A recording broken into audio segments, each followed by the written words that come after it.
बिस्मिल्लाहिर्रहमानिर्रहीम। अस्सलामु अलैकुम नाज़रीन, एक नई वीडियो साण करे अवां जो पंहिंजो मेज़बान कादिर बख्श कल्होड़ो अवां जे ख़िदमतुनि में हाज़िर आहे। अॼु असां हज़रत नूह अलैहिस्सलाम जी क़ौम जो हिन वीडियो में ज़िक्र कंदासीं। नाज़रीन, इरशाद बारी ताला आहे ऐं हीअ हक़ीक़त आहे त असां हज़रत नूह अलैहिस्सलाम खे संदसि क़ौम ॾे पैगम्बर करे मोकिलियो। हुन उन्हनि सां गॾु 950 साल हयातीअ जा गुज़ारिया ऐं खेनि सम्झाणियूं ॾिनियूं त बि हुननि मां घणा मुनकर रहिया ऐं ज़ुल्म कंदा रहिया। सो तूफ़ान हुननि खे पकड़े वरितो ऐं हू ॿुॾी मुआ, छो त हू पछाड़ीअ ताईं ज़ुल्म कंदा रहिया। नाज़रीन, घटि या वधि दुनिया जे सभिनी तहज़ीबुनि में हज़रत नूह अलैहिस्सलाम जे तूफ़ान जो ज़िक्र थियल आहे। हज़रत नूह अलैहिस्सलाम जे तूफ़ान जो ज़िक्र क़ुरान पाक में सभ खां वधीक सर्स कयो वियो आहे।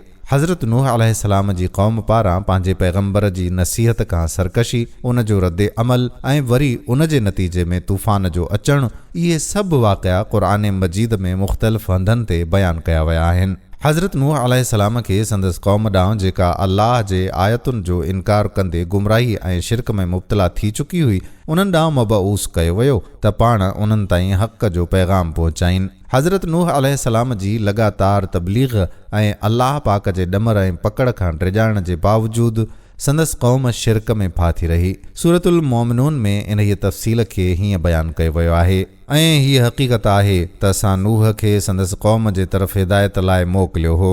खेनि चयो हो त अए मुंहिंजी क़ौम जा माण्हूओ, अल्लाह जी बानप करियो, खांइसि सवाइ अव्हां जो को बि माबूद कोन्हे। पोइ छा तव्हां बद अमलनि जे नतीजनि खां नथा डिॼो? संदसि क़ौम जे जिन सरदारनि कुफ़र जी वाट इख़्तियार कई हुई, तिन इहो ॿुधी माण्हुनि खे चयो त हीउ माण्हू यानी हज़रत नूह अलैहिस्सलाम सवाइ हिन जे ॿियो छा आहे त तव्हां जहिड़ो हिकु माण्हू आहे। हू चाहे थो त तव्हांखे ॾेखारे त मां अव्हां खां वॾो ऐं अफ़सल आहियां। जेकॾहिं अल्लाह ताला को पैगम्बर मोकिलणु चाहे हा त कंहिं फ़रिश्ते खे न मोकिले हा। हू असां जहिड़े हिकिड़े माण्हूअ खे छो पैगम्बर करे मोकिले हा? असां पंहिंजनि अॻूणनि वॾनि खां त का बि अहिड़ी ॻाल्हि कॾहिं बि कान ॿुधी। हू कुझु बि नाहे सवाइ हिन जे त हू हिकु इंसानु आहे जो मतवालो थी पियो आहे। तंहिं करे संदसि ॻाल्हियुनि ते कनु न ॾियो। कुझु ॾींहं इंतज़ारु करियो ऐं ॾिसो संदसि पछाड़ी कहिड़ी थी थिए। तंहिं ते हज़रत नूह अलैहिस्सलाम दुआ घुरी त अए मुंहिंजा रब, हिननि माण्हुनि मूंखे कूड़ो सम्झी मञण खां इनकार करे छॾियो आहे, सो हाणे तूं मुंहिंजी मदद कर। नाज़रीन, जीअं त आयतुनि में बयानु कयो वियो आहे त हज़रत नूह अलैहिस्सलाम जी क़ौम जे सरदारनि हज़रत नूह अलैहिस्सलाम ते इल्ज़ाम मढ़ियो त हू ज़ाती मुफ़ाद, इज़्ज़त ऐं मान मर्तबे, क़यादत ऐं दौलत हासिल करण जे लाइ मथनि बरतरी हासिल करणु थो घुरे। उन्हनि सरदारनि वक़्ती तौर ते हज़रत नूह अलैहिस्सलाम सां गुज़ारो कंदे खेनि दॿा में रखण जो फ़ैसिलो कयो। तंहिं ते अल्लाह पाक हज़रत नूह अलैहिस्सलाम खे ॿुधायो त ही सरकश माण्हू जिन ईमान जी दावत खे थुॾियो ऐं सरकशी इख़्तियार कई, सिघो ई ॿुॾी मरंदा ऐं ईमान वारनि खे निजात अता कई वेंदी। नेठि जॾहिं तबाहीअ जो वक़्तु आयो, ज़मीन मंझां पाणीअ जा चश्मा फाटी निकिता ऐं गॾोगॾु सख़्तु मींहुं पवणु शुरू थी वियो, जेको अज़ीम तूफ़ान में बदिलजी वियो। अल्लाह पाक हज़रत नूह अलैहिस्सलाम खे हर जिन्स जा नर ऐं मादी जोड़ा ऐं पंहिंजे कुटुंब खे सवाइ उन्हनि जे जिन जी तबाहीअ जो फ़ैसिलो थी चुको हो, ॿेड़ीअ में वठी वञण जो हुकुम कयो ऐं धरतीअ ते मौजूदु सभिनी माण्हुनि खे तबाह कयो वियो। एसी ताईं जो हज़रत नूह अलैहिस्सलाम जे पुट खे बि जंहिं इहो सोचियो हो त कंहिं वेझे जबल ते चढ़ी करे पंहिंजी जान बचाईंदो, हज़रत नूह अलैहिस्सलाम सां गॾु ॿेड़ीअ में मौजूदु माण्हुनि खां सवाइ सभई ॿुॾी विया। जॾहिं ॿोॾि ख़तमु थियण ते आई ऐं पाणी लथो त हज़रत नूह अलैहिस्सलाम जी ॿेड़ी जोधी जबल वटि अची बीही रही, जेका क़ुरान मजीद जे बयान मुताबिक़ हिकु ऊची जॻह हुई। क़दीम आसार, अर्ज़ियात ऐं तारीख़ जूं शाहिदियूं ॿुधाइनि थियूं त इहो वाक़ियो क़ुरान करीम जे बयानु कयल तफ़सील जे मुताबिक़ ई पेश आयो। गुज़िरियल केतिरियुनि ई तहज़ीबुनि जे रिकॉर्ड में ऐं तारीख़ी दस्तावेज़नि में उन्हीअ ॿोॾि जो ज़िक्र कयो वियो आहे। जेतोणीकि इन्हीअ जी ख़ुसूसियत ऐं जॻह जे नाले में इख़्तिलाफ़ आहिनि, मगर गुमराह माण्हुनि जे उन्हीअ अंजाम खे हम असर माण्हुनि जे आॾो बतौर इबरत जे बयानु कयो वियो आहे। क़दीम अहदनामे ऐं जदीद अहदनामे खां सवाइ तूफ़ान नूह अलैहिस्सलाम जो तफ़सील इन्हीअ तिर्ज़ ते सुमेरी, आशूरी ऐं बाबुल जी तारीख़, यूनानी कहाणियुनि, हिंदुस्तान जी शतापता, बराहम, महाभारतीय जंगियुनि, बरतानवी जज़ीरनि, जेवील्स जे आखाणियुनि, नार्डिक रेडा, लिथियोलाई दास्ताननि ऐं चीन जे आखाणियुनि में बि मिले थो। हाणे सवाल इहो थो पैदा थिए त जाग्राफियाई ऐं तहज़ीबी लिहाज़ खां फ़ासिलनि ते वाक़िअ उन्हनि ॾूराहनि ख़ितनि में जेकी तूफ़ान जे अचण वारे हंध खां तमामु घणो परे आहिनि एतिरो तफ़सील ऐं मुस्तनिद तफ़सील कीअं मौजूदु थी सघे थो। इन ई सवाल जो जवाबु तमामु चिटो आहे। इहा हक़ीक़त त बिना कंहिं पैगाम रसानीअ वारनि ज़रियनि जे मौजूदगीअ जी मुख़्तलिफ़ क़ौमुनि जी तारीख़ ऐं लिखतुनि में तूफ़ान नूह जो ज़िक्र थो मिले। इहो इन ॻाल्हि जो सबूत आहे त उन्हनि खे उन्हीअ जो इतलाउ क़ुदरती वसीलनि सां ई मिलियो। तारीख़ जी सभ खां वॾी तबाही मचाईंदड़ वाक़े यानी तूफ़ान नूह अलैहिस्सलाम जो इतलाउ मुख़्तलिफ़ क़ौमुनि खे उन्हनि ॾांहुं ईंदड़ नबियुनि सगुरनि ॾिनो। अहिड़ीअ तरह तूफ़ान नूह जी ख़बर पूरी दुनिया जे क़ौमुनि में पखिड़िजी वई। जेतोणीकि तूफ़ान नूह जो ज़िक्र मुख़्तलिफ़ क़ौमुनि तहज़ीबुनि ऐं मज़हबनि में मिले थो, पर इन में घणनि ई हंधनि ते तहरीफ़ कई वई आहे, जंहिं करे हीउ वाक़ियो पंहिंजे असल बयान खां हटी वियो, छो त उन्हीअ में बदनीयती या ग़लति बयानीअ जे कारण केतिरा ई ग़लति तफ़सील शामिल थी विया। तंहिं हूंदे बि तहक़ीक़ इन्हीअ ॻाल्हि खे साबित थी करे त सैलाब जे उन्हीअ तफ़सील जो वाहिद ऐं एतबार जोॻो ज़रियो क़ुरान पाक ई आहे, जंहिं पूरी संजीदगीअ सां इन्हीअ वाक़े जो तफ़सील बयानु कयो आहे। क़ुरान पाक जे केतिरियुनि ई आयतुनि में तूफ़ान नूह अलैहिस्सलाम जो ज़िक्र कयो वियो आहे। सूरह आराफ़ में अचे थो, बेशक असां हज़रत नूह अलैहिस्सलाम खे संदसि क़ौम ॾांहुं पैगम्बर करे मोकिलियो, सो हुन पंहिंजी क़ौम खे हमदर्दी ऐं मुहबत विचां चयो त अए मुंहिंजी प्यारी क़ौम, अल्लाह जी बंदगी करियो, शैतान जी बंदगी छॾे ॾियो, यानी पाण ते ज़ुल्म करणु ऐं ॿिया गुनाह जा कम फिटी करियो। यादि रखो त अल्लाह खां सवाइ तव्हांजो को बि माबूद कोन्हे जंहिंजी बानप करियो। ख़ुदा जे हुक्मनि जे ख़िलाफ़ कंहिंजे बि हुक्म जी तामील करणी नाहे। बेशक मूंखे अव्हां जे बनिस्बत ॾाढो ख़ौफ़ आहे त मतां अव्हां ते वॾे ॾींहं जो अज़ाब अची कड़के। ऐं नाज़रीन, सूरतुल शुअरा में इरशाद बारी ताला आहे त मां तव्हां जे लाइ एतबार जोॻो पैगम्बर आहियां, तंहिं करे ख़ुदा खां डिॼो ऐं मुंहिंजी पैरवी करियो, छो त मां फ़क़ति ख़ुदा जो हुकुम थो पहुचायां। ऐं ॾिसो त मां इन्हीअ कम जे लाइ जो कयां थो कंहिं बि क़िस्म जो उजूरो या एवज़ो अव्हां खां कोन थो घुरां। मुंहिंजो अजूरो त फ़क़ति जहाननि जे परवरदिगार जे ज़िम्मे आहे, तंहिं करे ख़ुदा खां डिॼो ऐं मुंहिंजे हुक्मनि जी तामील कयो, छो त उहे ख़ुदा जा हुक्म आहिनि। इन ई तरह सां सूरतुल मोमिनून में ज़िक्र आहे ऐं हीअ हक़ीक़त आहे त असां नूह खे संदसि क़ौम जे तरफ़ हिदायत जे लाइ मोकिलियो हो। हुन खेनि चयो त अए मुंहिंजी क़ौम जा माण्हूओ, अल्लाह जी बानप करियो, खांइस सवाइ अव्हां जो को बि माबूद कोन्हे, पोइ छा तव्हां बद अमलनि जे नतीजनि खां नथा डिॼो। हज़रत नूह अलैहिस्सलाम पंहिंजी क़ौम खे अल्लाह जी पकड़ खां डिॼारियो, जंहिंजो ज़िक्र सूरतुल नूह में अचे थो। बेशक असां नूह खे संदसि क़ौम ॾे पैगाम रसाईंदड़ करे मोकिलियो त तूं पंहिंजी क़ौम खे संदसि ग़लति कार्युनि जे नतीजे में मथनि दर्दनाक अज़ाब अचण खां अॻु वञी उन जी तबाही कंदड़ नतीजनि खां डिॼार। अहिड़ीअ तरह सां सूरह हूद में आहे त उहो वक़्तु परे नाहे जॾहिं अव्हां खे मालूम थी वेंदो त उहो केरु आहे जंहिं ते अहिड़ो अज़ाब ईंदो जो खेसि ख़्वार ख़राब कंदो ऐं वरी आख़िरत में बि दाइमी अज़ाब मथसि नाज़ुल थींदो। अल्लाह पाक जे अज़ाब खां हज़रत नूह अलैहिस्सलाम पंहिंजी क़ौम खे डिॼारियो, जंहिंजो सूरह हूद में आयत नंबर 26 में हिन तरह सां ज़िक्र आहे त अल्लाह खां सवाइ कंहिंजी बि बानप न करियो, मां डिॼां थो त मतां अव्हां ते अज़ाब जो दर्दनाक ॾींहुं न अची वञे। हज़रत नूह अलैहिस्सलाम जी क़ौम जे इनकार जो ज़िक्र बि क़ुरान मजीद में मौजूदु आहे। सूरतुल आराफ़ आयत नंबर 60 में अचे थो त संदसि क़ौम जे सरदारनि चयो त अए नूह, असां तोखे यक़ीनन खुली ऐं चिटी गुमराहीअ में ॾिसी रहिया आहियूं। केॾा न बदबख़्त हुआ त पंहिंजे वक़्त जे नबीअ खे गुमराह पिया सॾीनि। सूरह हूद आयत नंबर 32 में अचे थो, हज़रत नूह जी क़ौम मञियो ऐं चयाऊं त हीउ मजनू यानी चरियो आहे ऐं उन खे तड़े कढण जी धमकी ॾिनऊं। हज़रत नूह अलैहिस्सलाम जी क़ौम जो हक़ वारनि सां कहिड़ो सलूक हुयो।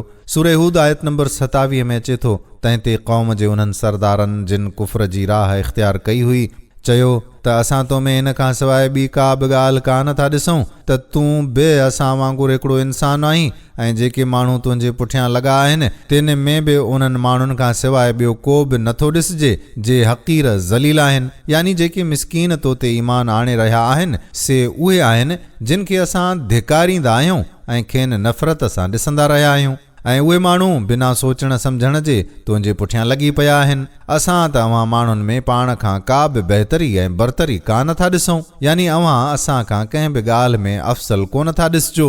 बिल्कुलु असां त सम्झूं था त तव्हां कूड़ा आहियो। सूरतुल शोरा आयतूं नंबर 111 खां 15 ताईं ज़िक्र अचे थो त हुननि यानी मुनकरनि जवाबु ॾिनो त ऐ नूह, असां ॾिसूं था त बिल्कुलु रज़ील ऐं ख़सीस माण्हू तुंहिंजी पैरवी करे रहिया आहिनि ऐं तो वटि अचनि था। छा अहिड़ीअ हालत में असां यानी सरदार तो ते ईमान आणियूं ऐं उन्हनि ख़सीस माण्हुनि सां गॾिजी वियूं?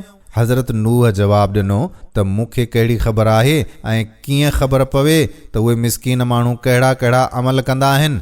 ख़ुदा शाल तव्हांखे सम्झ ॾे ऐं तव्हां सम्झो त उन्हनि माण्हुनि जे अमलनि वग़ैरह जो हिसाबु वठणु त फ़क़ति मुंहिंजे परवरदिगार जे ज़िमे आहे, न को मुंहिंजे ज़िमे, ऐं मूंखे हरगिज़ मुनासिब नाहे त मां ईमान आणींदड़नि खे तड़े कढां। हुननि जे दिलुनि जी ख़बर त फ़क़ति अल्लाह खे आहे। वधीक हज़रत नूह अलैहिस्सलाम खेनि फरमायो त मां त फ़क़ति अल्लाह जी नाफ़रमानी कंदड़नि खे चिटीअ तरह ख़बरदार कंदड़ आहियां ऐं ईंदड़ अज़ाब जी ख़बर चिटीअ तरह थो ॿुधायां। नाज़रीन, पंहिंजे क़ौम जे तरफ़ां अहिड़ा जवाब मिलण ते हज़रत नूह अलैहिस्सलाम ॾाढो ॾुखारो थियो। अलाह पाक तरफ़ां हज़रत नूह अलैहिस्सलाम खे ॾुखारो न थियण जी ताक़ीद कई वई, जंहिंजो ज़िक्र सूरह हूद जी आयत नंबर 36 में मौजूदु आहे। इरशाद बारी ताला आहे, ऐं हज़रत नूह खे वही कयो वियो त तुंहिंजी क़ौम मां जिन माण्हुनि ईमान आंदो आहे तिन खां सवाइ हाणे ॿियो को बि ईमान न आणींदो। पोइ जेकी उहे कुफुर करे रहिया आहिनि तिन ते अजायो ॾुख ऐं ग़म न कर। हज़रत नूह अलैहिस्सलाम दुआ घुरी, जंहिंजो ज़िक्र सूरह शोरा आयत नंबर 118 में आहे। सो हाणे मुंहिंजे ऐं हिननि जे विच में क़तई फ़ैसिलो करे छॾ ऐं मूंखे ऐं इन्हनि मोमिननि खे जेकी मूंसां शामिल आहिनि हिननि जे दुश्मननि खां बचाए वठ। सूरतुल क़मर आयत नंबर 10 में इरशाद बारी ताला आहे, सो हुन पंहिंजे परवरदिगार खे पुकारियो त मां आजिज़ आहियां, तूं मुंहिंजी मदद कर। सूरह नूह आयत नंबर 5 ऐं 6 में आहे, नूह चयो त ऐ मुंहिंजा पालींदड़, बेशक मूं पंहिंजी क़ौम खे राति ऐं ॾींहुं तुंहिंजी अज़मत खे मञण ऐं तुंहिंजे हुक्मनि ते हलण लाइ सॾियो। पोइ मुंहिंजे सॾण ते दीन खां हेकारी ज़्यादा भॼण लॻा। तंहिं ते हज़रत नूह अलैहिस्सलाम दुआ घुरी त ऐ मुंहिंजा रब, हिननि माण्हुनि मूंखे कूड़ो सम्झी मञण खां इनकार करे छॾियो आहे, सो हाणे तूं मुंहिंजी मदद कर। सूरतुल साफ़ात आयत नंबर 75 में अचे थो, ऐं हीअ हक़ीक़त आहे त हज़रत नूह अलैहिस्सलाम असांखे पुकारियो ऐं असां हुन जी पुकार ॿुधी ऐं संदसि मदद कई, सो असां पुकार कंदड़नि जी मदद करण में कहिड़ा न चङा आहियूं। नाज़रीन, सूरह हूद जी आयत नंबर 37 में ॿेड़ीअ जी तयारीअ जो ज़िक्र आहे। इरशाद बारी ताला आहे, ऐं हज़रत नूह खे ख़ुदा फरमायो त असांजी नज़रदारीअ हेठि ऐं असांजे हुक्म मुताबिक़ हिकिड़ी ॿेड़ी ठाहिणु शुरू करे ॾे। हुननि ज़ालमनि जे बारे में हाणे असां सां कुझु बि अर्ज़ मारूज़ न कर, यानी उहे माण्हू ग़रक़ थियण वारा आहिनि। सूरतुल आराफ आयत नंबर 64 में आहे, पोइ अहिड़ियुनि सुहिणियुनि हिदायतुनि मिलण बाद बि हुननि यानी मुनकरनि हज़रत नूह अलैहिस्सलाम खे कूड़ो ठहरायो ऐं धमकियूं ॾिनियूं। पर असां खेसि ऐं जेकी साणसि दीन में शामिल हुआ ॿेड़ीअ में चाढ़े ॿोॾ खां बचायो। मगर जिन माण्हुनि असांजे आयतुनि खे कूड़ो ठहरायो तिन खे ॿोॾ जे पाणीअ में ग़रक़ करे छॾियोसीं। यकीनन उहे मुनकर माण्हू दिलि ऐं दिमाग़ जा अंधा थी विया हुआ। सूरतुल शोरा आयत नंबर 120 में अचे थो, पोइ जेकी माण्हू पुठ ते बाक़ी रहिया तिन मुनकरनि खे असां ॿोड़े ग़रक़ करे छॾियो। सूरह अनकबूत आयत नंबर 14 में अचे थो, ऐं हक़ीक़त आहे त असां हज़रत नूह खे संदसि क़ौम ॾे पैगंबर करे मोकिलियो। हुन उन्हनि सां गॾु 950 साल हयातीअ जा गुज़ारिया ऐं खेनि सम्झाणियूं ॾिनियूं, त बि हुननि मां घणा मुनकर रहिया ऐं ज़ुल्म कंदा रहिया। सो तूफ़ान हुननि खे पकड़े वरितो ऐं हू ॿुॾी मुआ, छो त हू पछाड़ीअ ताईं ज़ुल्म कंदा रहिया। सूरतुल आराफ आयत नंबर 72। पोइ थियो बि ईअं, असां हज़रत नूह अलैहिस्सलाम खे ऐं उन्हनि खे जे साणसि दीन में शामिल थिया हुआ ईंदड़ तबाहीअ खां पंहिंजी रहमत सां बचायो। मगर जिन असांजे आयतुनि खे कूड़ो ठहरायो ऐं ईमान न आंदाऊं तिन जूं पाड़ूं बि वढे पटे छॾियूंसीं। हज़रत नूह अलैहिस्सलाम जी पुट जी हलाकत जो ज़िक्र सूरह हूद जी आयत नंबर 42 ऐं 43 में हिन तरह सां आयो आहे। तूफ़ान जे इब्तिदाई मरहले ते हज़रत नूह अलैहिस्सलाम ऐं संदसि पुट जे विच में थींदड़ गुफ़्तगू क़ुरान मजीद में हीअं बयानु कई वई आहे। इरशाद बारी ताला आहे, ऐं ॾिसो अहिड़ियुनि लहरुनि में जे जबलनि वांगुरु उथनि थियूं, ॿेड़ी उन्हनि माण्हुनि खे खणी वञी रही आहे। ऐं हज़रत नूह पंहिंजे पुट खे सॾु कयो जो किनारे वटि बीठो हो ऐं चयईं, अए मुंहिंजा पुट, असां सां ॿेड़ीअ में सवार थी ऐं काफ़रनि सां न रही पओ। हुन चयो त मां कंहिं जबल ते पनाह वठंदुसि जो मूंखे पाणीअ में ॿुॾण खां बचाए वठंदो। हज़रत नूह अलैहिस्सलाम चयुसि त तूं कहिड़े ख़ाम ख़्याल में गिरफ़्तार आहीं? अॼु अल्लाह जे ठहरायल ॻाल्हि खां बचाइण वारो को बि कोन्हे सवाइ उन जे जंहिं ते अल्लाह पाण रहम करे। ऐं ॾिसो, ॿिन्ही जे विच में हिकिड़ी लहर अची वई, पोइ हू उन्हनि मां थियो जेकी ॿुॾण वारा हुआ।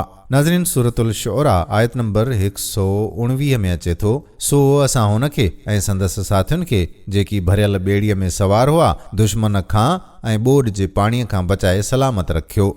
सूरह अनकबूत आयत नंबर 15 में अचे थो, पर असां हज़रत नूह अलैहिस्सलाम खे ऐं ॿेड़ीअ वारनि खे जेकी साणसि गॾु ॿेड़ीअ में चढ़िया हुआ बचाए वरितो। ऐं असां उन ॿेड़ीअ खे जा जूदी जबल जी चोटीअ ते वञी बीठी हुई जहान जे सभिनी माण्हुनि लाइ इबरत जी निशानी बनायो। नाज़रीन, सूरतुल क़मर आयत नंबर 11 खां 13 ताईं में इरशाद बारी ताला आहे, सो असां आसमान जा दरवाज़ा ज़बरदस्त बरसात सां खोले छॾिया ऐं मींहुं परटिजी पियो ऐं उन सां गॾु ज़मीन मां चश्मा बि वहाए छॾिया। सो आसमान ऐं ज़मीन जो पाणी गॾिजी पियो ऐं अल्लाह जे हुक्म मूजिबि ठहरायल हद ताईं चढ़ियो ऐं असां हुन खे यानी हज़रत नूह अलैहिस्सलाम खे संदसि माण्हुनि समेत तख़्तनि ऐं कीलनि वारी ॿेड़ीअ ते खणी वियासीं।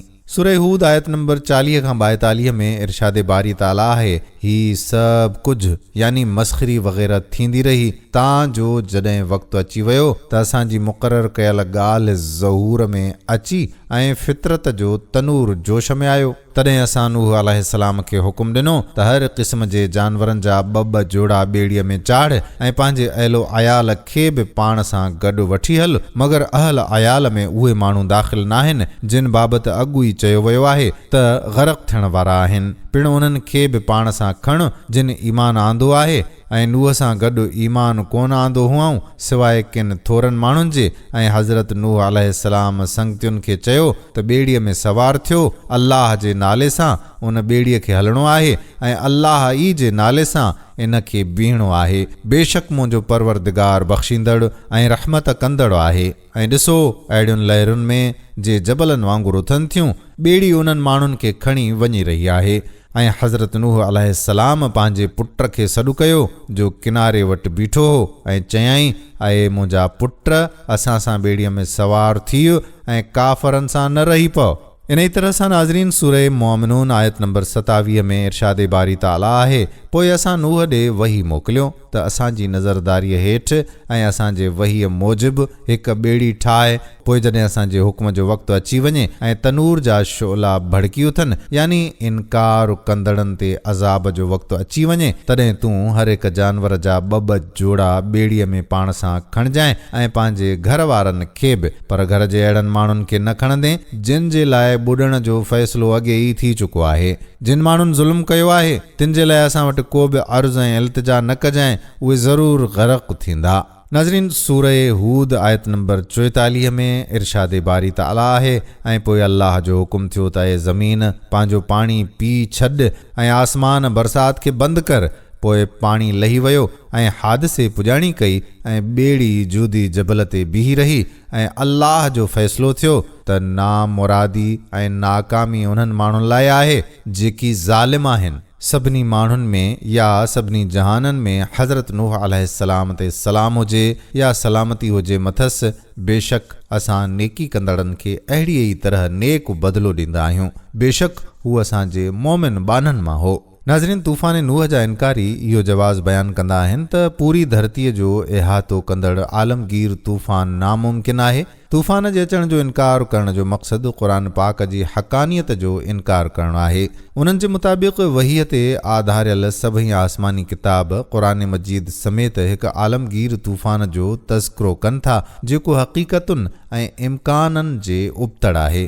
पर इन ई बुनियाद ते क़ुरान पाक जो इनकार दुरुस्त नाहे।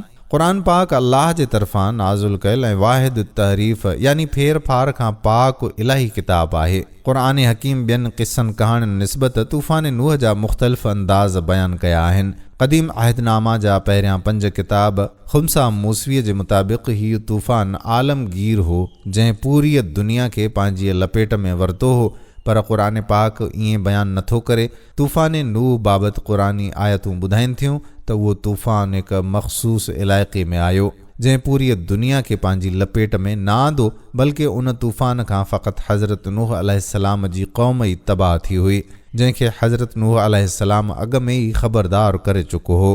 जॾहिं क़ुरान हकीम में क़दीम अहदनामे जे बयाननि खे ॾिठो वञे त इहो फ़र्क़ु वाज़िह थी वञे थो। क़दीम अहदनामो जेको तारीख़ जे मुख़्तलिफ़ दौरनि में तग़य्युर ऐं तबदुल यानी मटा सटा जो शिकार रहियो आहे, तहरीफ़ जे सबबि असुल आसमानी किताब क़रार नथो ॾेई सघिजे। इहो तूफ़ान नूह जो ज़िक्र हीअं थो करे ऐं ख़ुदावंद ॾिठो त ज़मीन ते इंसाननि जी बदी वधी वई ऐं हुन जे दिलयुनि जा तसवुर ऐं ख़्याल हमेशह ख़राब थियनि था। तॾहिं ख़ुदावंद ज़मीन ते इंसान खे पैदा करण करे मलूल थियो ऐं दिलि में ग़म कयई ऐं ख़ुदावंद चयो त मां इंसान खे जंहिंखे मूं पैदा कयो रूए ज़मीन तां मिटाए छॾींदुसि। इंसान खां वठी हैवाननि ऐं सरजंदड़ जानवर ऐं हवा जे पखियुनि ताईं, छो त मां उन्हनि जे ठाहिण में मलूल आहियां। मगर नूह ख़ुदावंद जी नज़र में मक़बूल थियो। नाज़रीन, जॾहिं त क़ुरान पाक में इहो वाज़िह तौरु बयानु कयो वियो आहे त तूफ़ान नूह अलैहिस्सलाम सां पूरी दुनिया न बल्कि रुगो हज़रत नूह अलैहिस्सलाम जी क़ौम तबाह थी। जहिड़ी तरह हज़रत हूद अलैहिस्सलाम खे आद जी क़ौम ॾांहुं, हज़रत सालेह अलैहिस्सलाम खे समूद ॾांहुं या नबी करीम सल्लल्लाहु अलैहि वसल्लम खां अॻु ॿियनि नबियुनि सगोरनि खे संदन क़ौमुनि ॾांहुं मबऊस कयो वियो हो। हज़रत नूह अलैहिस्सलाम खे बि पंहिंजी क़ौम ॾांहुं मोकिलियो वियो हो ऐं पोइ हक़ जी दावत खे क़बूल न करण जे करे संदसि क़ौम ई तूफ़ान वॻे हलाक थी वई हुई। नाज़रीन, तूफ़ान नूह अलैहिस्सलाम जो वधीक ज़िक्र असां अॻिली वीडियो में कंदासीं। उमेद आहे त ही तारीख़ी वीडियो अव्हांखे ज़रूरु पसंदि आई हूंदी। हाणे ईंदड़ वीडियो ताईं पंहिंजे मेज़बान क़ादिर बख़्श कल्होड़े खे ॾियो इजाज़त। अल्लाह वाही।